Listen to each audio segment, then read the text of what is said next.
أعوذ بالله من الشيطان الرجيم.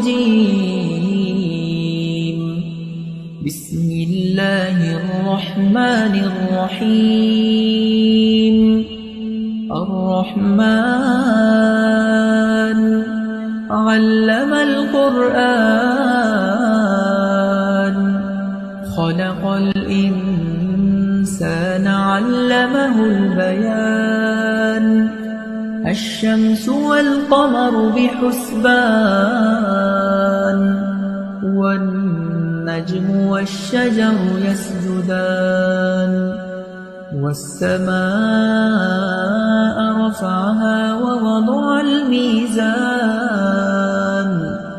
ألا تطغوا في الميزان وأقيموا الوزن بالقسط ولا تخسروا الميزان والأرض وضعها للأنام فيها فاكهة والنخل ذات الأكمام والحب ذو العصف والريحان فبأي آلاء ربكما تكذبان خلق الإنسان من صلصال كالفخار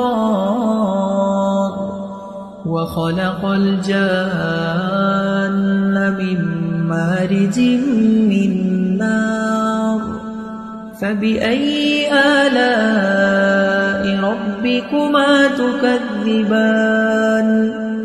رب المشرقين ورب المغربين فبأي آلاء ربكما تكذبان مرج البحرين يلتقيان بينهما برزخ لا يبغيان فبأي آلاء ربكما تكذبان يخرج منهما اللؤلؤ والمرجان فبأي آلاء ربكما تكذبان وله الجوار